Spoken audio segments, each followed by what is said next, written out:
அவையின் மணிமுடியாய் வீற்றிருக்கும் இல்லா கல்வி பணிக்காய் தங்களை அர்ப்பணித்துள்ள பில்டர்ஸ் பொறியியல் கல்லூரியின் தலைவர், செயலாளர், தாளாளர் மற்றும் பொருளாளர் அவர்களுக்கும், கல்லூரி முதல்வர், துறை தலைவர்கள் மற்றும் இருபால் ஆசிரிய பெருமக்களுக்கும், ஆசிரியரல்லா பணியாளர்கள், பத்திரிகை துறை நண்பர்கள் மற்றும் இந்த விழாவின் முத்துக்கலாம் எங்கள் முதலாம் ஆண்டு மாணவர்களுக்கும் அவர் தம் பெற்றோருக்கும் எமது பணிவான காலை வணக்கங்கள். கடுகை துளைத்து ஏழ்கடல் புகட்டி குறுக தரித்ததாம் குரல். ஆம், 2 அடிகளில் முக்காலத்திற்கும் வாழ்வியல் நெறிகளை புகட்டிய திருக்குறளைப் போல பார்ப்பதற்கு எளிமையாய் சத்தமின்றி பல சாதனை புரிந்த வித்தகராம் இன்றைய விழா நாயகர் டாக்டர் இ. பாலகுருசாமி ஐயா அவர்களை அறிமுகம் செய்ய எனக்கு கிடைத்துள்ளது வாய்ப்பல்ல, ஓர் வரம். அவரை பற்றி அறிமுகம் செய்ய குறைந்தது 5 மணி நேரம் கிடைத்திருந்தால் எனக்கு எளிமையாக இருந்திருக்கும். 5 நிமிடங்களில் பல பக்கங்கள் தம்மை பற்றிய குறிப்புரைகளை கொண்ட இவரை பற்றி 5 நிமிடங்களில் கூறுவது என்பது கடினமான காரியமே. பகீரத பிரயத்தனம் செய்துதான் இவரை பற்றிய தகவல்களை சுருக்கி 5 நிமிடங்களில் கூற எத்தனித்திருக்கின்றேன். ஏதேனும் விடுபட்டிருப்பின் அருள் கூர்ந்து மன்னிக்கும்படி வேண்டுகிறேன். அன்னபூரணை என்று அழைக்கப்படும் அமராவதி ஆற்றின் கரையாம் கரூரிலே 1945ஆம் வருடம் மே மாதம் 3ஆம் நாள் பிறந்தார். தன்னிகரில்லா கல்வி பயணத்தில் இவர் பதித்த முத்திரைகள்: ME electrical engineering IIT Roorkee, PhD in System Engineering IIT Roorkee, Diploma in Education from United Kingdom. He is a fellow of Institution of Electronics and Telecommunication Engineers and a fellow of Institution of Engineers India. எழுத்தும் தெய்வம் எழுதுகோளும் தெய்வம் என கூறி இதழியல் துறையில் தடம் பதித்த பாரதியின் வழித்தோன்றலாய் கணினித்துறையில் சாதிக்க துடிக்கும் இளம் தலைமுறைக்கு 42 புத்தக புதையல்களை அள்ளித் தந்தவர்தான் நம் விழா நாயகர். BHEL, NIIT, Technical Teacher Training Institute Bhopal, Institute of Public Enterprise Hyderabad, PSG Institute of Management Coimbatore and Mahavir Academy of Technology and Sciences Bangalore. ஆக்கப்பூர்வமான சிந்தனைகள், அதிசயமான நற்சென்ஸ் in government administrations and public undertakings. He served as a consultant to Punjab and Rajasthan governments on science and technology development during 1986 and 1987. He was a member of Union Public Service Commission. He was a chairman of Consortium for Educational Communications. He was a vice chancellor of Anna University, Chennai. He served as a member, Education Planning Commission of Tamil Nadu Government, chairman of Committee for Development of Textbooks on Science and Technology in Higher Education. எண்ணிலடங்கா ஆய்வு கட்டுரைகள், 100க்கும் மேற்பட்ட MBA projects, 5 PhD scholars மற்றும் 14 MTech students என பட்டியல் நீளுகிறது இவரது பங்களிப்பு.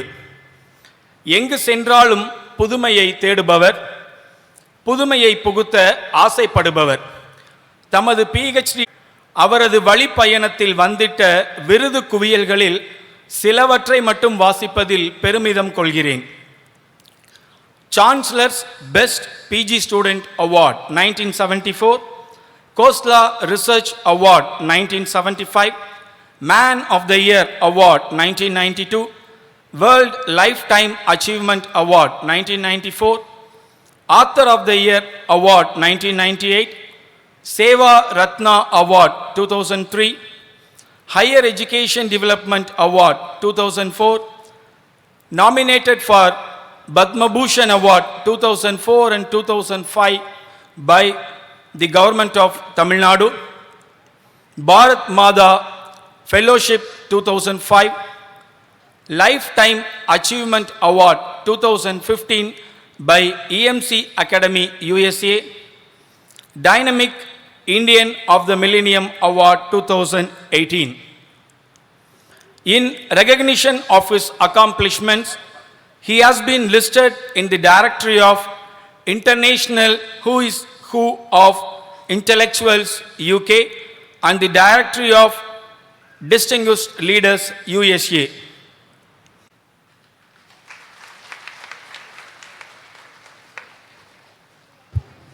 நன்றி ஐயா.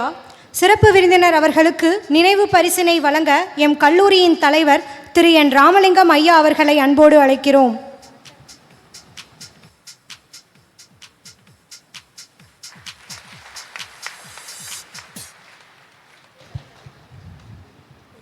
நன்றி ஐயா. நல்லாரை ஆளர்களுக்கு என்னுடைய மனமார்ந்த நன்றி. முதல் இங்கே வந்து எல்லா மாணவர்களுக்கும் என்னுடைய வாழ்த்துக்கள். இது ஒரு அருமையான கல்லூரி.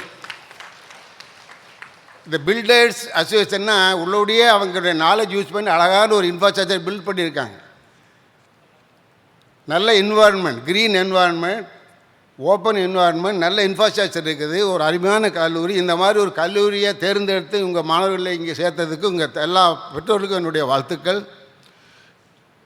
ஏன்னா நான் எல்லா காலேஜும் தமிழ்நாட்டில் இருக்கிற 540 காலேஜில் நிறைய காலேஜுக்கு நான் போயிருக்கிறேன். துணைவேந்தருக்கும் நிறைய காலேஜ் போயிருக்கிறேன். அதுக்கு பின்னால் நிறைய காலேஜ் இந்த மாதிரி ஃபங்க்ஷனுக்கு நிறைய போயிருக்கிறேன். நான் பார்த்த கல்லூரியிலேயே one of the best colleges Erode builders engineering college. In terms of infrastructure, in terms of everybody.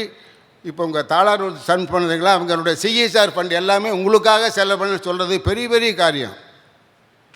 நிறைய பேர் காலேஜில் இருந்து சம்பாதிச்சு அதை எடுத்து அவங்க பில்டிங் கட்டிக்குவாங்க, இது பண்ணிக்குவாங்க. அது மாதிரி இவங்க என்னென்னா தலைகளாக இருக்கவங்க. அவங்க சம்பாதிச்ச கம்பெனி சம்பாதிச்ச பணத்தையும் சிஎஸ்ஆர் ஃபண்டையும் கல்விக்காகவும் காலேஜினுடைய வளர்ச்சிக்காகவும் போடணும்னு சொல்லப்படுறது ரொம்ப ஆச்சரியமான ஒரு விஷயம். அது இதுவரை கேள்விப்படாத, எந்த காலேஜிலையுமே கேள்விப்படாத ஒன்று அது. ஸோ அந்த மாதிரி ஒரு கல்லூரியில் நீங்கள் வந்து சேர்ந்ததுக்கு நீங்கள்லாம் உள்ளபடியே கொடுத்து வச்சுருக்கணும். உங்களுக்கு எல்லாம் என்னுடைய வாழ்த்துக்கள். அது ஆக்சுவலாக ஏன்னா கல்லூரியுடைய முக்கியமானது இன்ஃப்ராஸ்ட்ரக்சர் தான். ஸோ அந்த இன்ஃப்ராஸ்ட்ரக்சர் டெவலப் பண்ணுறதுக்கு அந்த 3-4 பேர் இங்கே இருக்காங்களே, 4 பேருமே அதுக்கு கமிட் பண்ணியிருக்காங்க, நல்லா பண்ணுவோம் அப்படின்ட்டு. ஏன்னா அதான் முக்கியமானது. அதாவது கல்வியில் அவர் சொன்ன மாதிரி நெல்சன் மண்டேலா சொன்னார், கல்வி இஸ் ஏ பவர்ஃபுல் வெப்பன் அப்படின்னு சொன்னார். அதாவது அதை யூஸ் பண்ணி உலகத்தையே மாற்றலான்னு. இப்போ நான் அந்த யூஸ் பண்ணி தமிழ்நாடே நம்மளால் மாற்ற முடியும். எனக்கு வருத்தமாக இருக்குது. அப்படி ஒரு கல்வி யூஸ் பண்ணி நம்ம தமிழ்நாடு நடக்கிற அட்டுவலிகளையே மாற்ற முடியலையேன்னு எனக்கு ரொம்ப வருத்தமாக இருக்குது. இந்தியாவுக்கு சுதந்திரம் கிடச்சி 75 ஆண்டுகள் ஆகுது, 70 வருஷம் ஆகப்போகுது. எனக்கும் இந்தியா சுதந்திரத்துக்கு ஒரே வருஷம், ஆல்மோஸ்ட் ஒரே ஏஜ். ஆக்சுவலாக எங்கள் 2 பேர்த்துக்கு ஒரே ஏஜ். அது சுதந்திரம் வாங்கும் பொழுது இந்தியாவில் 12% தான் லிட்ரேச்சர் இருந்தது, 12%. இப்போ 75%, 75க்கு மேலே ஆயிடுச்சு. ரொம்ப சந்தோஷமான ஒரு விஷயம். அதை 75% ஆகிறது ஒரு பெரிய காரியம். அது இந்தியாவில் நிறையா கல்விக்காக வேண்டி நிறையா ஸ்கூல்ஸு எல்லாம் ஆரம்பித்து, இந்தியா பூராமே ஆரம்பித்து நல்ல ஒரு லிட்ரேசி நடந்திருக்கு. அதே மாதிரி ஹையர் எஜுகேஷனில் இந்தியாவுடைய ஓவரால் டெவலப்மெண்ட் என்ன ரொம்ப கம்மியாக இருக்குது. உலக நாளை கம்பேர் பண்ணுறது இந்தியாவுடைய ஓவரால் இது 27% தான். ஜிஆர்னு சொல்லுவோமே, 27 தான் இருக்குது. உலக அளவில் 55% இருக்குது. ஆனால் தமிழ்நாட்டில் 55 வந்துட்டோம். Already we have got 55% GR. உலக ஆவரேஜை தமிழ்நாடு தொட்டுடுச்சு. இந்தியாவுடைய ஆவரேஜ் மாதிரி 2 பங்கு தமிழ்நாடு. அது இந்தியாவிலேயே வெறி ஆச்சரியப்படத்தக்க ஒரு உயர்கல்வியோட வளர்ச்சி தமிழ்நாடு இருக்குது. அது ரொம்ப சந்தோஷமான விஷயம். நீங்கள்லாம் கை தட்டலாம், நல்லா கை தட்டலாம். ஆனால் ஒரு வருந்தத்தக்க விஷயம் என்னென்னா, நம்பர் அதிகமாகிட்டு இல்லையா, குவாலிட்டி கீழே போயிடுச்சு. நம்ம அரசியல்வாதி ரொம்ப சந்தோஷப்படுவாங்க. இப்போ கூட சொல்லியிருக்காங்க, இன்னும் 10 கல்லூரி ஆரம்பிக்கிறேன்னு சொல்லியிருக்காங்க. அவ பணத்துக்கு இல்லை, கோயில் பணத்தை போட்டு 10 கல்லூரி ஆரம்பிக்கணும்னு இப்போ சொல்லியிருக்காங்க. இப்போ வரவேற்கத்தக்க விஷயம். ஆனால் என்ன ஆச்சுன்னா, இப்போ இருக்கிற ஹையர் எஜுகேஷனுடைய எக்ஸ்பென்ஷன் தமிழ்நாட்டுக்கு மிகவும் போதுமானதாக, இனிமேல் தேவையே இல்லை. ஆனால் குவாலிட்டி அதிகமாக்கணும். இப்போ இந்தியாவுடைய ஹையர் எஜுகேஷனை எல்லாம் கம்பேர் பண்ண எல்லா மாகாணங்களுடைய கவர் எஜுகேஷனையும் ஸ்டடி பண்ணி ஒரு ஆராய்ச்சி பண்ணி ரீசெண்டாக ஒரு ரிப்போர்ட் போட்டிருக்காங்க. அது தமிழ்நாட்டில் ரேங்கு. நீங்கள் சொன்னால் ஆச்சரியப்படுவீங்க. சொன்னால் கவர்மெண்ட்டில் இருக்கிற மந்திரிகள்லாம் வருத்தப்படுவாங்க. இன்க்ளூடிங் சிஎம்ஏ ரொம்ப வருத்தப்படுவார். சிஎம்கே அதை பற்றி ஒரு லெட்டர் ஒரு மாதம் போன மாதம் எழுதிக்கிறேன் நான். தமிழ்நாட்டுடைய ரேங்கு 22 கீழே. அதாவது quality of higher education students of Tamil Nadu 22வது ரேங்கில் இருக்கிறோம் நம்ம. ஜார்க்கண்ட் மேலே, உத்தரகாண்ட் மேலே, ஒரிசா மேலே, கேரளா மேலே, கர்நாடகா மேலே, ஆந்திரா மேலே. அப்போ எங்கே போயிட்டு நம்ம குவாலிட்டியில், அதாவது நம்பர் அதிகமாக்கி கல்லூரி ஒவ்வொரு எம்எல்ஏ ஒரு காலேஜ் ஆரம்பித்தா அந்த கான்ஸ்டியூன்சியில் ஒவ்வொரு மந்திரி ஆரம்பித்தாரு. ஸோ நம்பர் அதிகமாக்கிட்டோம். பட் நம்பர் அதிகமாக்குனால என்ன பிரச்சனை வருதுன்னா, எஜுகேட்டட் அன்எம்ப்ளாய்மெண்ட் அதிகமாகிட்டே போகும். Educated unemployment youth will be a major social problem. படிக்காமல் இருந்தாலும் வேறு வேலை வைப்போம், விவசாயம் பார்த்து போய்டுவோம். படிக்காமல் இருந்தாலும் நல்லா விவசாயம் பார்த்து சந்தோஷமாக வந்திருப்போம். இப்போ நான்லாம் படித்து கட்ட மாதிரி படிக்காமல் இருந்தால் விவசாயம் பார்த்து நல்லா இருந்திருப்பேன் நான். அதனால் படித்து வேலை இல்லாமல் எவ்வளோ பேர் கஷ்டப்படுறாங்க. அதனால் என்னென்னா, எக்ஸ்பென்ஷன் பண்ணுறது ஒரு வகை இருக்கட்டும், குவாலிட்டி இம்ப்ரூவ் பண்ணணும். ஒரு நல்ல குவாலிட்டி. இப்போ ஒரு ஸ்டடி என்ன சொல்லுதுன்னா, இண்டஸ்ட்ரியலில் தெரியும். இண்டஸ்ட்ரியில் கோயம்புத்தூரில் பார்த்தோன்னா சிஏஐ நிறைய பேர் இருக்காங்க, நிறைய ஆர்கனைசேஷன் இருக்காங்க, இண்டஸ்ட்ரியல் ஆர்கனைசேஷன் நிறைய பேர் இருக்காங்க இந்தியாவிலையும் தமிழ்நாட்டிலையும். எல்லோரும் ஒட்டுமொத்தமாக என்ன சொல்கிறாங்கன்னா, 90% நம்ம படித்த இளைஞர்களுக்கு வேலை செய்யறதுக்கு தகுதியற்றவர்கள். அது unemployable graduates, unemployability. They are not employable. 90% பேர். அப்போ என்ன பண்ணிகிட்டு இருக்கிறோம் நம்ம கல்லூரியிலையும் யூனிவர்சிட்டிலையும் என்ன தான் சொல்லிகிட்டு இருக்கிறோம்? 100 பேர்த்தை படிக்க வச்சு 90 பேர் வேலையில்லாமல் ஆக்கணுமா ரோல் இருந்தாங்கன்னா சொசைட்டி எப்படி டெவலப் ஆகும்?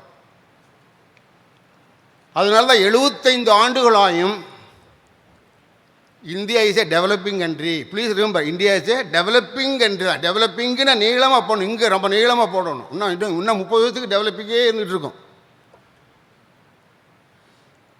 அப்துல் கலாம் சொன்னார், என்னுடைய க்ளோஸ் ஃப்ரெண்ட் அப்துல் கலாம் சொன்னார். நான் 2002 என்கிட்ட வேலை பார்த்தார், ப்ரொஃபஸராக இருந்தார் அப்துல் கலாம். அங்கிருந்து தான் பிரசிடெண்ட் ஆனார். பிரசிடெண்ட் ஆகிற அன்றைக்கி முதல் நாள் ப்ரெஸ் மீட்டை நானும் அவர் ஒன்றா தான் பேச கொண்டு. அவர் சொன்னார் 2020 இந்தியா டெவலப் நாடா அப்படின்னு. நான் சேர்மன் ரூமில் பார்த்தேன், அப்துல் கலாம் ஃபோட்டோ பார்த்தேன், ரொம்ப சந்தோஷமாக இருந்தது. அவர் ஃபோட்டோ இருக்குது, ஃபோட்டோ மட்டும்தான் இருக்குது, வேறு ஒன்றுமே நடக்கலை இந்தியாவில். எங்கே பார்த்தாலும் ஃபோட்டோ வச்சுக்கிறான். பார்த்தீங்கன்னா ஆட்டோ செலவு போல் அப்துல் கலாம் ஆட்டோங்கிறான், துணி கடைக்காரன் போட்டு அப்துல் கலாம் கடைன்னு போடுறான். அப்துல் கலாம் அவ்வளவு சீப்பாக போயிட்டார் இப்போலாம் பார்த்தீங்கன்னா. ஆனால் அவர் சொன்ன எதுவுமே நடக்கலை.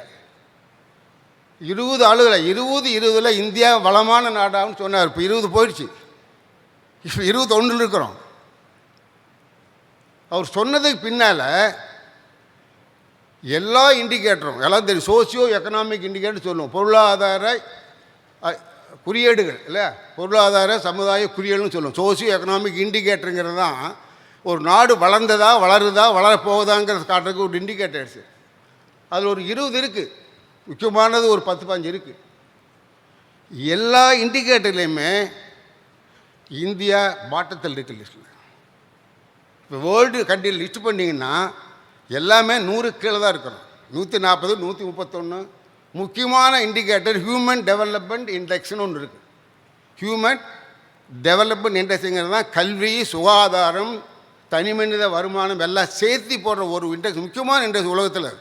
ஒரு நாடுடைய முன்னேற்றத்தை குறிக்கிற முக்கியமான இண்டெக்ஸு ஹியூமன் டெவலப்மெண்ட் இண்டெக்ஸ். அப்படின்ட்டு நம்ம 131 இருக்கிறோம். 10 வருஷமாக தான் இருக்கார். 39, 30, 29, 30, 31 அப்படியே தான் இருக்கிறோம். நகர மாட்டோங்கிறோம். ராஜீவ்காந்தி வந்தார், இந்திரா காந்தி வந்தாங்க, வாஜ்பாய் வந்தார், இப்போ மோடி இருக்கார், மோகன் மன்மோகன் வந்தார். எல்லோரும் பண்ணி யாரும் பண்ணி நம்ம நகர மாட்டோம். நம்ம ஒன்றும் ஆகலை. அது அதே மாதிரி தான் அதர் இண்டிகேட்டர்ஸுமே. எல்லாமே கீழே தான் இருக்கும். 140 global peace index, global health index, global hunger index, list நிறைய இருக்குது. கூகுளில் போய் பாருங்கள், இதெல்லாம் தெரியுமே. இன்றைக்கி என்ன ஒரே நமக்கு ஒரு பெரிய ஒரு டைட்டில் என்னென்னா, world hunger capital. India is known S a world hunger capital. எனக்கெல்லாம் நினச்சா ரொம்ப பக்கமாக இருக்குது, வருத்தமாக இருக்குங்க. ஏன் இந்த மாதிரி ஆச்சு? நம்ம படித்த இளைஞர்கள் என்ன பண்ணாங்க? ஏன் இந்த நாடு, இந்தியாவுடைய எல்லா வளமும் இருக்குது இந்தியாவில் இல்லாத வளமே கிடையாது. டேக் எனி எல்லா வளமும் இருக்குது. நேச்சுரல் ரிசோர்ஸஸ், கல்வியாளர்கள், சயின்டிஸ்ட்டு, எக்கனாமிஸ்ட்டு, சாஃப்ட்வேர் இன்ஜினியர்ஸ். உலகத்திலே நம்ம தான் leading software engineers. Spiritual leaders உலகத்துலேயே இந்தியாவெல்லாம் நிறைய ஸ்பிரிச்சுவல் தாடி வச்சுவேன், காவி சட்டை போட்டவங்க இந்தியாவில் நிறைய இருக்காங்க. அத்தனை பேரும் இருந்து ஏன் வளர முடியல? அது காரணமே நம்முடைய சமுதாயத்தினுடைய இளைஞர்களுடைய பங்களிப்பு குறைஞ்சிக்கிட்டே இருக்கு. நம்ம படித்த இளைஞர்களுடைய பங்களிப்பு பொருளாதார வளர்ச்சிக்கு, சமுதாய வளர்ச்சியுடைய அவருடைய பங்களிப்பு குறைஞ்சிக்கிட்டே இருக்குது. அதை அதிகமாக்கணும். நான் அடிக்கடி சொல்கிறது உண்டு, பிரைம் மினிஸ்டர் வரலாம் போகலாம், சிஎம் வரலாம் போகலாம். ஒரு நாட்டை வளமான நாடு ஆக்கணும்னா 3 பேர்னால தான் முடியும். ஒன்று டீச்சர்ஸ் ஆஃப் த கண்ட்ரி, ரெண்டாவது இப்போ இருக்க இளைய சமுதாயம் வளர்ந்து நல்லவர்களாக வளரணும், மூணாவது இன்ஜினியர்ஸ் அண்ட் சயின்டிஸ்ட். இவங்க தான் இந்த நாட்டை வளமான நாடாக்கும். இல்லையோ பிரைம் மினிஸ்டர் அரசியல்வாதிகள் வருவாங்க போவாங்க, ப்ரான்ஸ்மெண்ட் போயிட்டே இருப்பாங்க, ஒன்றும் நடக்காது. அதுக்கு முக்கியமான காரணம் நீங்கள் தான். ஒரு ஸ்டடி சொல்லுது, இந்தியா அடுத்த 30 வருடங்களில் வளமான நாடாக முடியும். ரொம்ப இப்போ இல்லை, 20 அப்துல் கலாம் சொன்ன 20 கிடையாது, 20 40 கிடையாது, 30 இன்னையிலேருந்து இன்னும் 30 ஆண்டுகள் கழிச்சு, மேபி 2050 இந்தியா ஒரு வளமான நாடாக முடியும். ப்ரொவைடர், அதான் முக்கியமானதே. என்னென்னா, unless we improve the educational achievements in the country. அதோட நிறைய அதங்க சொல்லியிருக்காங்க. குட் கவர்னன்ஸு, குட் மேனேஜ்மெண்ட்டு, அப்புறம் கரப்ஷன், ஊழலை ஒழிக்கணும். இதெல்லாம் பண்ணணுமுன்னா 2050 ஒருவேளை இதெல்லாம் பண்ணி முடிச்சோம்னா இந்தியா ஒரு வளர்ந்த நாடாக ஆக முடியும். அதாவது அப்துல் கலாமுடைய கனவு அப்போ நிறைவேறலாம். ஆனால் அதுக்கு நிறைய நம்மலாம் செய்யணும். அதுக்கெல்லாம் எல்லாம் ஏற்ற பண்ணி நீங்கள் தான் பண்ணணும். இப்போ நான் இருக்க மாட்டேன் அதை பார்க்குறதுக்கு, ராமலிங்கம் சார் இருக்க மாட்டார், கரெக்டாக இருக்க மாட்டார், 2050 இருக்க மாட்டார் நினைக்கிறேன். சாரி, அதெல்லாம் நேச்சுரலாக நாங்கள் இருக்க மாட்டோம். இது ஒன்றும் வருத்தப்படுறதுக்கு அவசியமே கிடையாது. இப்போ நீங்கள்லாம் இருப்பீங்க அதை பார்க்குறதுக்கு. இப்போ ஒரு இந்தியா ஒரு வளர்ந்த நாடு, வளமான நாடு ஆக்கணும்னு நீங்கள்லாம் ஆசைப்பட்டீங்கன்னா நீங்கள் தான் மாறணும். அதுக்கு நெல்சன் மண்டேலா சொன்ன மாதிரி உங்கள் எஜுகேஷனை யூஸ் பண்ணி, ஒரு வெப்பனை யூஸ் பண்ணி மாற்ற முடியும். ஒரு ஏழையாக இருக்கிற நாடு, இன்றைக்குமே India is one of the poorest countries in the world. அதாவது 25% உலகத்திலேயே பசியோடு தூங்க போகிற நாடு இல்லை, 25% மக்கள் இந்தியாவில் தான் இருக்காங்க. இன்றைக்கி சொல்கிற டேட்டா. பிரைம் மினிஸ்டர் மோதிக்கு பிடிக்காமல் இருக்கலாம், அது கவலையே இல்லை எனக்கு. அதை பற்றி உண்மை தான். இன்றைக்குமே அவ்வளோ பேர் ஒரு வேளை சாப்பாடு ஓட்டு இல்லாமல் கஷ்டப்படுறாங்க. இப்போ நீங்களே எவ்வளவோ கொடுத்து வச்சவங்க, ஒரு நல்ல இது இந்த மாதிரி ஒரு அருமையான ஒரு கல்லூரியில் ஏர் கண்டிஷன் ஹாலில் ரூமில் உட்காந்து படிக்கிற அளவுக்கு ஒரு வசதி அளவுக்கு உங்களுக்கு கொடுத்தேன்னா நீங்கள் எப்படி திருப்பி பண்ண போகிறீங்க? இந்த நாட்டுக்காக உங்களுடைய என்ன பண்ண போகிறீங்கிறது முக்கியம். அதாவது சுயநலத்திலிருந்து வெளியே வரணும். இந்தியா இந்த முகமாக காரணமே எல்லாரும் சுயநலவாதிகளாக மாறிவிட்டோம்.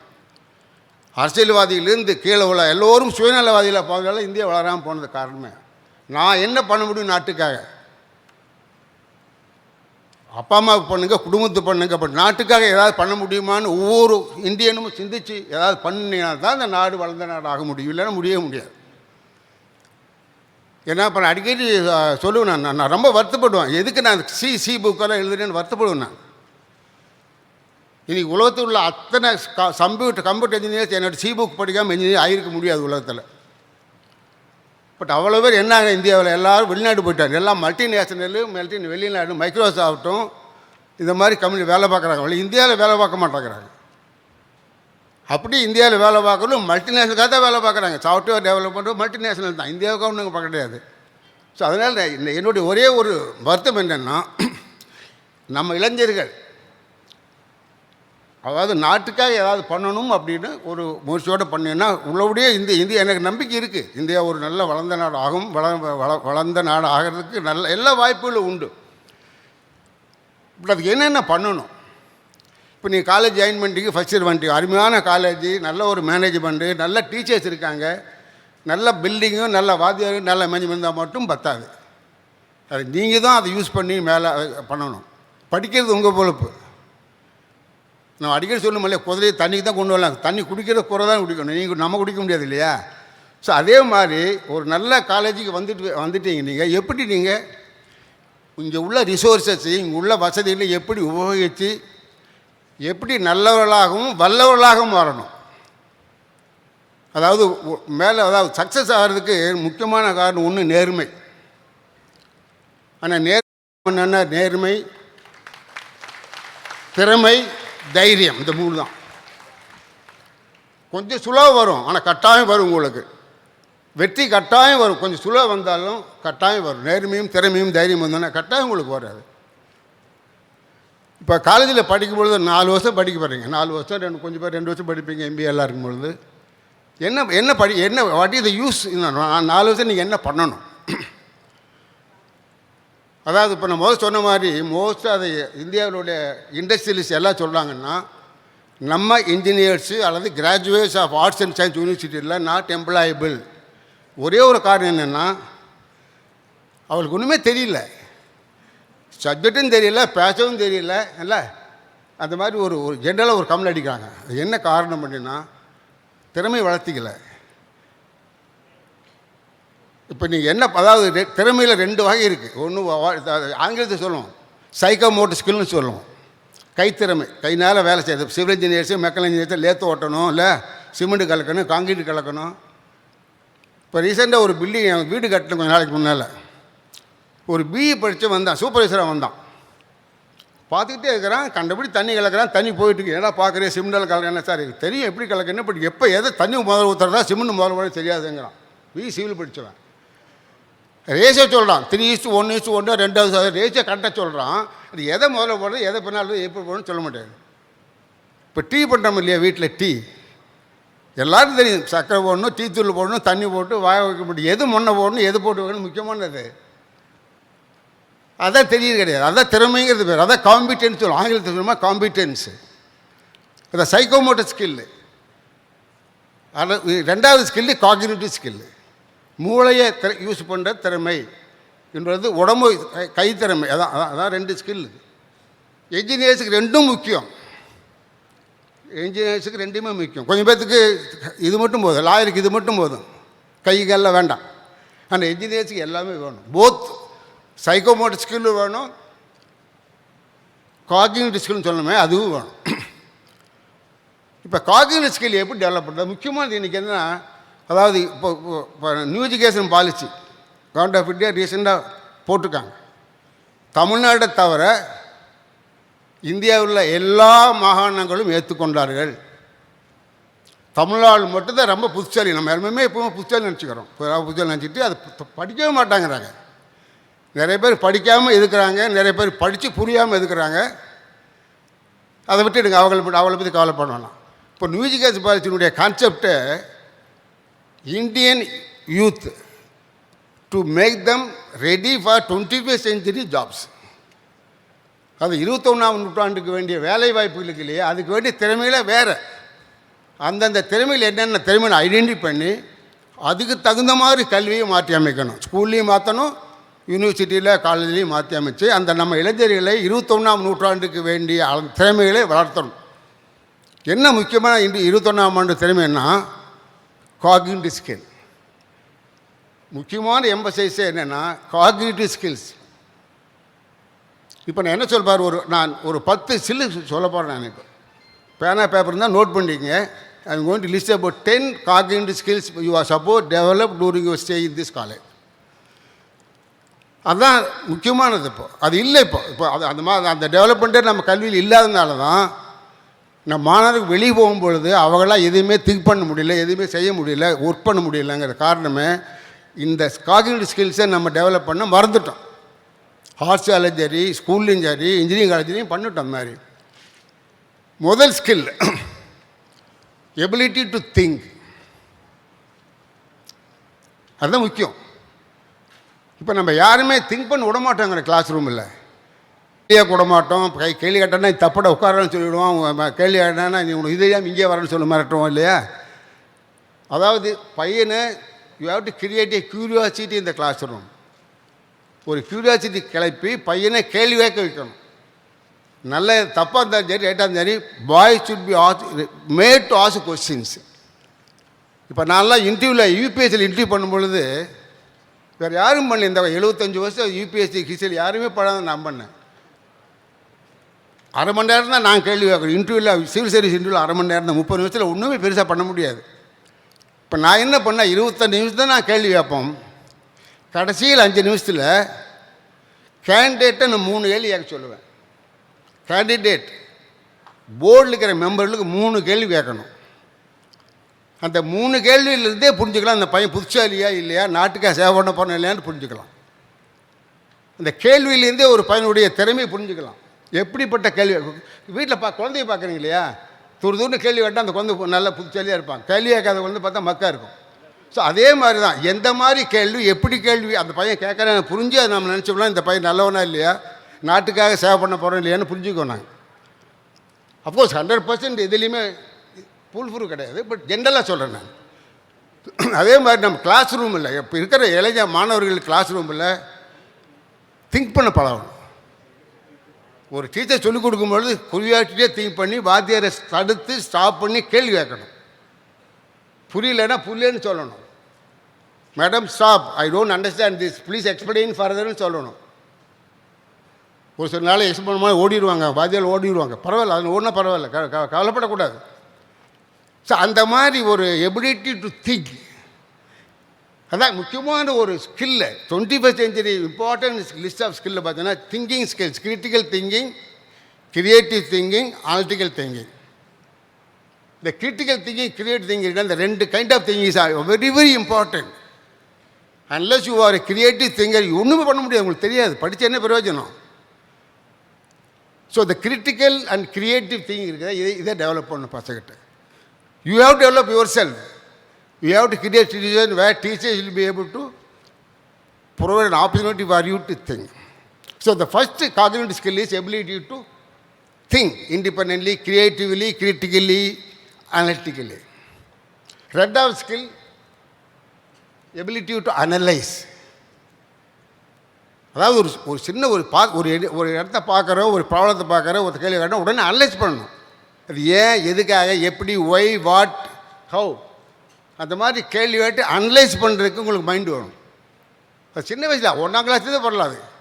அதுக்கு இன்ஜினியரிங் படிக்கிற அவசியமே கிடையாது. எந்த ஸ்டேஜ்லேயுமே எபிலிட்டி டு அனலைஸ், ஒரு ப்ராப்ளம், ஒரு சிச்சுவேஷன், ஒரு கேள்வி, ஒரு ஒரு ஏதாவது வந்ததுன்னா அதை அனலைஸ் பண்ணுறதுக்கு பவர் வேணும்.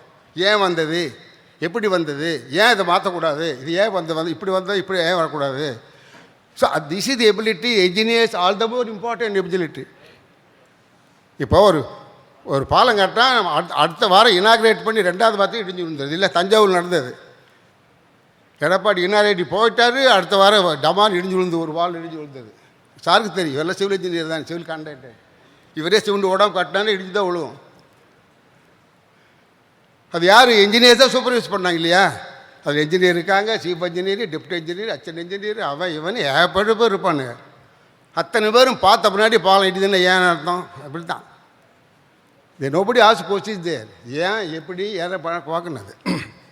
3வது ஸ்கில் எபிலிட்டி டு சிந்தசைஸ். சிந்தசைஸ்னால் அனலைஸ் பண்ணாமல் பார்த்தாது, புரிஞ்சு விடும். அது எப்படி என்ன போட்டு ஒன்றா போச்சு சிந்தசைஸ் பண்ணணும். 4வது ஸ்கில் எபிலிட்டி டு இன்டெகிரேட். நிறைய ஐடியா இருக்கும் இல்லையா. இப்போ இன்ஜினியரிங்கில் பார்ப்பீங்க, சிவில் படிப்பீங்க, மெக்கானிக் படிப்பீங்க, ஃபிசிக்ஸ் படிப்பீங்க, கெமிஸ்ட்ரி படிப்பீங்க, ஹை டெக்னாலஜி, ஹை டெம்பரேச்சர் படிப்பீங்க. For example, if you have rocket, satellite லாஞ்சிங்கன்னா மினிமம் 30 டெக்னாலஜி இன்வால்வ் ஆகிருக்குது. High temperature technology, electric engineering, electronic engineering, computer science, எத்தனையோ டெக்னாலஜி அந்த ராக்கெட் லாஞ்சில் இருக்குது. நான் விசியாக இருக்கும்பொழுது we launch satellite. First satellite இந்தியாவிலே முதல் அண்ணா யூனிவர்சிட்டி தான் லான்ச் பண்ணுச்சு. அணுசேட்டுன்னு பேர். அண்ணா யூனிவர்சிட்டி சேட்டலைட்னு முதல்ல சேட்டலைட் டிசைன் பண்ணி ஸ்பேஸில் லான்ச் பண்ணோம். முதல் சேட்டலைட் இந்தியாவிலேயே ஸ்டூடெண்ட்ஸால் டிசைன் பண்ண சேட்டலைட் அணுசேட்னு பேர் 2004. அதனுடைய குறிக்கோள் என்ன எய்ம்ங்கிறான். சரி, எங்கள் வாத்தியார் சொல்லவே இல்லையாண்ணா, ஓம்ஸில் தான் சொல்லிக் கொடுத்தாரு வழி, அது எங்கே யூஸ் பண்ண சொல்ல எப்படி என்ன அநியாயமே இல்லை?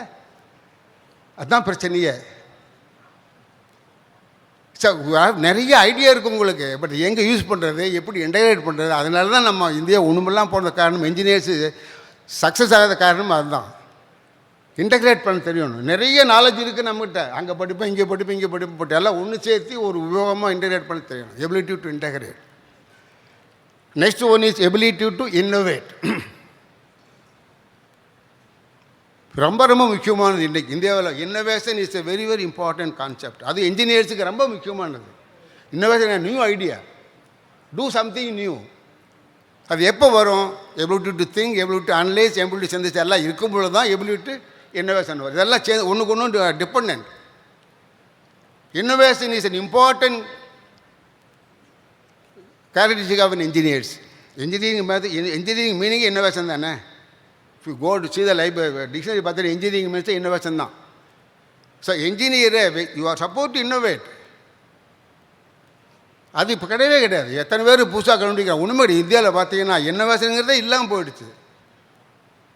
இப்போ இவர் பாலம் கட்டினார்னு இன்னொருத்த அந்த பாலத்தை பார்த்து அவன் காப்பிடிச்சு பண்ணுவாங்க, அவனே ஒன்று புதுசாக டிசைன் பண்ண மாட்டான். இன்னோவேட் பண்ணணும். எப்படி ஒரு பாலம் கட்டும் பொழுது எப்படி அகலத்தை குறைக்கலாம், அது ஹைட்டை குறைக்கலாம், அது எப்படி மெட்டீரியல் வெயிட்டை குறைக்கலாம், எப்படி திக்னஸ் குறைக்கலாம், எப்படி காஸ்ட்டை குறைக்கலாம், குவாலிட்டி இம்ப்ரூவ் ஆகணும். இவன் எல்லாம் குறைச்சிட்டு குவாலிட்டியும் குறைச்சிடுவோம். அதுதான் பிரச்சனையே. இப்போ இரும்பை குறைப்பா, சிமெண்ட் குறைப்பா, குவாலிட்டியும் குறைச்சிடுவான். குவாலிட்டி குறைக்காமல் எப்படி இரும்பை குறைக்கிறது தான் இன்னோவேஷன் இல்லையா?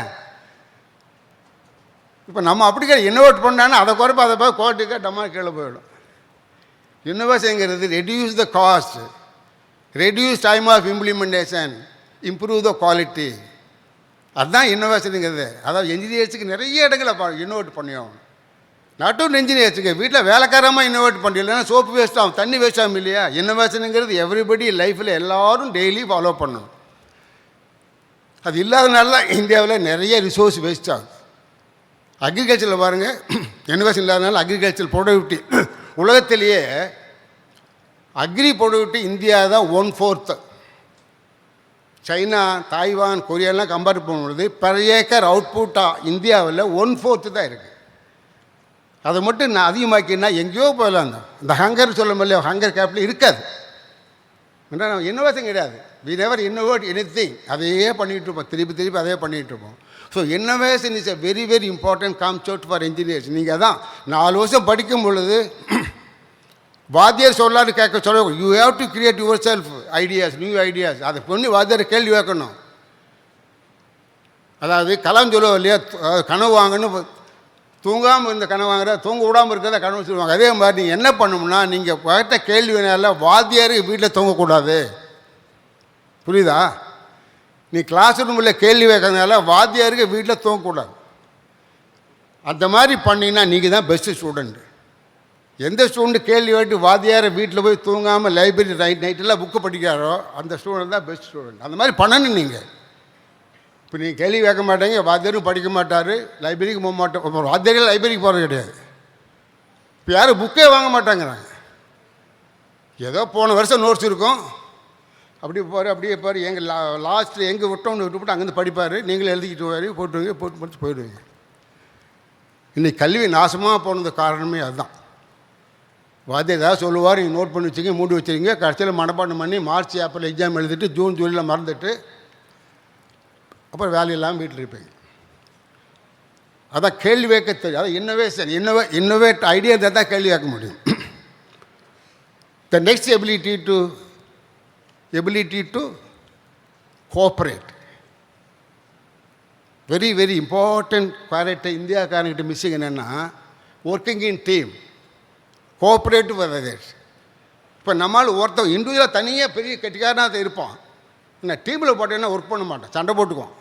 இவன் அவனா சொன்னான், இவன் ஆயிடுமா, கவுண்டருமா, ஐயருமா, இவனுமா. இதே நம்ம தமிழ்நாடு இந்தியாவில் இருக்கிற பிரச்சனை இருக்க, டீம் ஒர்க்கே பண்ண மாட்டாங்க. அது மட்டும் இல்லை, நான் எனக்கு நல்லா தெரியும் எனக்கு எப்படி நான் ஷேர் பண்ண ஐடியாவை என்னுடைய நாலேஜ் எப்படி டீமில் கொடுக்க முடியும். அப்சல்யூட்லி பேட், செல்ஃபிஷ் தான். இப்போ நான் விசியாக இருக்கும்போது அடிக்கடி கூப்பிட்டு கேட்பேன், இந்த கம்பெனியில் கூப்பிட்டு கேட்பேன், என்ன problem, what is the major issues with our students இந்த கம்பெனியில் வேலை பார்த்தோன்னா ஒன்றே ஒன்று சொல்கிறாங்க, they are good technically but very poor in team work. டீமை ஒர்க் பண்ண மாட்டாங்க, ஃபெயில் ஆகிடும், சண்டை போட்டுக்கும் அது ஒன்று ஒர்க் பண்ண மாட்டானுங்க. நான் லீடரமா அவன் லீடரமா, அதாவது you never accept other fellow as a leader. ரொம்ப ரொம்ப மோசமான ஒரு attitude. Unless you are a good follower, you never become a leader in life. Please remember that. யார் நல்ல ஃபாலோவர் இருக்கானோ அவன் தான் நல்ல லீடர் ஆக முடியும் லைஃப்பில். அதனால் ஒரு டீமில் ஒர்க் பண்ணும்போது தலைவனாக ஒருத்தர் இருந்தான்னா you have to cooperate, you become a follower of you ideas. ஃபாலோவர்னா பிளைண்டாக ஃபாலோவர் கிடையாது, ஐடியாஸ். நாளைக்கு you will become leader, others will follow you. So ability to cooperate, work in team is very very important for engineers. அது இந்தியாவில் ரொம்ப ரொம்ப மோசம். Absolutely I know my எக்ஸ்பீரியன்ஸை நான் பார்த்துருக்கிறேன். அதனால தான் நம்ம ப்ராஜெக்ட் ஒர்க் டீமாக கொடுக்குறோம். இப்போ concept of project work engineering காலேஜ்லேயும் இதில் ஏன் தரேன் டீம் ஒர்க்குன்னா அப்படியே ஒன்றா ஒர்க் பண்ணி பழக்கணும். அதாவது we should be able to appreciate, understand others knowledge, we should respect others knowledge. நான் தான் புதுசாக நினைக்கக்கூடாது, மற்றவனுக்கும் ஐடியா இருக்குது, அதை ஐடியா கொடுத்தா கூட அதுவும் யூஸ்ஃபுல்லாக இருக்கும்னு அந்த மனப்பான்மை வரணும். அப்போ தான் ஒரு 4 பேர் போட்டோன்னா, அதாவது 4 பேர் சேர்ந்த output will be much more than individual output. அதுதான் கான்செப்ட். பட் இந்தியாவில் அப்படி கிடையாது, குறைஞ்சிடும், சண்டை போட்டு குறைச்சிருவாங்க. ஸோ அதான் ability to work in team, ability to cooperate is a very very important ability that you have develop when you are in the college student. இந்த டீம் ஒர்க்காகவும் சரி, ப்ராஜெக்ட் ஒர்க்காகவும் சரி, even a team learning, no group learning இதெல்லாம் பண்ணிக்கலாம். அதே மாதிரி தான் we have a concept called team teaching. நம்ம தமிழ்நாட்டில் எங்கேயுமே கிடையாது. டீம் டீச்சிங்னா ஒரு கிளாஸ் ஒரு 2 வாத்தியார் 3 வாத்தியார் உட்காந்து டீச் பண்ணுவாங்க. நம்மளால் ஏற்றுக்க மாட்டான், அது எப்படி என்ன தவிர அவன் முடியும், ஏன்னா இவனுக்கு தப்பு, நம்மளுடைய அறியாமல் அவனுக்கு தெரியக்கூடாது, அவனுக்கு அறியாமல் அவனுக்கு தெரியக்கூடாது. அதனால் யாரும் ஒன்றா டீச் பண்ண மாட்டாங்க. டீம் டீச்சிங் அப்படின்னா both have to discuss it. நான் ஒரு பாயிண்ட் மிஸ் பண்ணால் இன்னொருத்தர் சொல்லுவார், அவர் பாயிண்ட் மிஸ் பண்ண நான் சொல்லுவேன். அதான் டீம் டீச்சிங். அது கிடையவே கிடையாது, இந்தியாவிலே கிடையாது. அதே மாதிரி தான் team group work. So you have to really learn how to work in team, how to cooperate to others, how to appreciate others' knowledge, how to respect others' viewpoint, how to improve our tolerance in working in a team. இதெல்லாம் ரொம்ப ரொம்ப முக்கியமானது. அது நிறைய பேருக்கு engineer கிடையாது, அதனால தான் நிறைய பேர் ஃபெயில் ஆகிடுவாங்க. இப்போ ஒரு கம்பெனியில் வேலைக்கு போனோன்னா எப்படி இப்போ பிச்சையெல்லாம் ஆர்டினரி ஆள் தான், how you become, because you have got all this abilities. You're ordinary man, it's a very mediocre student தான், நாட் எ பிரில்லியன்ட் ஸ்டூடெண்ட். இதுக்கெல்லாம் 100க்கு 100 வாங்கின அவசியமே கிடையாது. 100க்கு 100 200 வாங்கினவெல்லாம் 3/4 பேர் முட்டாளாக இருப்பான். அப்போ தான் 100க்கு 100 வாங்க முடியும். நம்ம புத்தியால் 100க்கு 100 வாங்க முடியாது. நான் அடிக்கடி சொல்லுவேன், 200க்கு 200 வசதி பார்க்கல ஹையர் எஜுகேஷன் அட்மிட் பண்ணவே கூடாது, அவன் யூஸ்லெஸ் ஃபெல்லோஸ். ஏன்னா ஒழுங்காக படித்து திங்க் பண்ணி எழுதினால 200 வாங்கவே முடியாது, மக்கப் பண்ணி எழுதினால தான் 200 வாங்க முடிஞ்சது. ஸோ அதனால் மார்க்குக்கும் ஒரு இண்டிவிஜுவலுடைய கெப்பாசிட்டி கிரியேட்டிவிட்டி கனெக்ஷனே கிடையாது. So you have to develop this ability. The second ability is ability to manage. Very important one. Because you as engineers, you become a project leader, project manager, you have to manage your time, you have to manage your resources, you have to manage your people. No? You become engineer tomorrow, lot of resources you have to manage. Most important management is a time management. How many of you are punctual? நிறைய பேர் 10 மணிக்குன்னா 10 மணிக்கு யாரும் வர சொல்லி போட்டு 10 மணி நீங்களே போக மாட்டீங்க. வெயிட் பண்ணுவான். கொஞ்சம் பேர் அவன் வரமாட்டான், 10 மணி தான் சொன்னாங்க 11 மணிக்கு போகலாமா, என்ன பெரிய ஆச்சரியமா அவன் 11 மணிக்கு வர நீங்கள் வெயிட் பண்ணிட்டு இருப்பீங்க. இது இந்தியாவில் ஒரு பெரிய கல்ச்சர். அது இப்போ அமெரிக்காவில் லண்டன்லாம் பண்ணுங்க. இப்போ ஒரு ஆளுக்கு ஒரு தடவை லண்டனில் ஒரு தரம் போகும்போது ஒரு அப்பாயின்மெண்ட் கொடுத்தாரு, கரெக்டாக 10ன்னு சொன்னார். நான் போனேன் 10:01க்கு போனேன். Sorry gentleman, your time is out, I going to meet another gentleman. அவர் போயிட்டார். அவ்வளோதான், 1 நிமிஷம் லேட்டு. அன்னையிலேருந்து என்ன பண்ண தெரியும், இது வரைக்கும் லாஸ்ட்டு 25 இயர்ஸாக எந்த ஃபங்க்ஷனுக்குமே இது வரைக்கும் நான் லேட்டாக போனதே கிடையாது. இங்கேருந்து மதுரைக்கு போவேன், திருநெல்வேலி காலேஜ் கான்வெர்ஸ் இருப்பேன். நாங்கள் காலேஜில் போய் இறங்கி சேர்மனையும் பிரின்ஸிபாலையும் நான் தான் இடுவேன். ஏன்னா அவன் நினச்சிக்கோ இவர் மெதுவாக ஒரு வாராட்டுக்கு கோயம்புத்தூர் தானே வர்றாரு, 10 மணி சொன்னால் 10க்கு தானே வருவான்னு அவங்க ஜாலியாக சாப்பிட்டுட்டு இருப்பாங்க. நான் போய் ஆளை விட்டு பேர் விட்டு சேர்த்து கூப்பிட்டு வர சொல்லுவேன். அதான் என்னுடைய habit. Punctuality is very very important. Managing ரிசோர்ஸில் punctuality is most important. Punctuality makes man perfect. நீ என்னைக்கு பஞ்சுவாலிட்டி இல்லையோ you don't respect others value others டைம்னு அர்த்தம். இப்போ நீங்கள் ஒரு ஆளை 10 மணிக்கு வர சொல்லி போட்டு நீங்களே 10:30க்கு போனீங்கன்னா that means you don't respect other fellows வேல்யூன்னு அர்த்தம். You just don't have any respect for others time. தப்பு, ரொம்ப தப்பு. இந்தியாவில் முக்கியமான இதுதான். இந்தியாவில் பஞ்சுவாலிட்டிங்கிறது பார்சல் 10 மணிக்கு வராமல் 12 மணிக்கு தான் வருவான். நான்லாம் அந்த காலத்தில் ஸ்கூலில் சவுண்டாக இருக்கும்பொழுது கருணாநிதி அண்ணாதுரை நெடுஞ்செழியன் ஸ்பீச்சை நைட்டெல்லாம் போய் கேட்பேன். இதை பாரு, இது கருணாநிதியோட ஹேர் ஸ்டைல் இது. ஒரு நாள் ஜெயலலிதா என்ன கேட்டுருக்காங்க, சார் உங்கள் ஹேர் ஸ்டைல் என்ன? நான் கருணாநிதி ஹேர் ஸ்டைல்னு ஜெயலலிதா நான் சொல்லியிருக்கிறேன். அந்த மாதிரி சிரிச்சிட்டாங்க. 10 மணின்னு சொல்லுவார் வர்றதுக்கு, நான் 12 வரைக்கும் வர மாட்டேன். காலையில் 3 மணிக்கு தான் வருவாங்க. காலத்துலேயே பஞ்சுவாட்டியை ஒன்றுமெல்லாம் பார்க்கணுங்க அரசியல் லீடர் தமிழ்நாட்டில். வெயிட் பண்ணி கடலை வாங்கி சாப்பிட்டுட்டு டீ வாங்கி சாப்பிட்டுட்டு 3 மணிக்கு இருந்துட்டு 4 மணிக்கு வீட்டுக்கு போய் அம்மாட்ட போய் சொல்லி போட்டு இப்போ தான் தூக்கிடுன்னு சொல்லுவேன். அந்த மாதிரிலாம் பண்ணியிருக்கிறேன் நான். Punctuality is very very important இன்ஜினியர்ஸ்க்கு எல்லாமே. ஏன்னா பஞ்சுவாலிட்டி இல்லைன்னா எவ்ரிதிங் லாஸ்ட். அது அங்கே தான் management of time, management of resources, management of people. How do you make people management? நீங்கள் பஞ்சுவல் என்ன you can make your people. Teacher is not punctual, you can ask student ஏன் லேட்டாக வந்து கேட்க முடியாது இல்லையா? இப்போ டீச்சர் டெய்லி கிளாஸுக்கு லேட்டாக போயிட்டு ஒரு பையன் லேட்டாக வரும்போது ஏன் லேட்டாக வந்து கேட்கவே முடியாது. ஒரு மனச்சாட்சி உறுத்தும் இல்லையா? கேட்க முடியாது.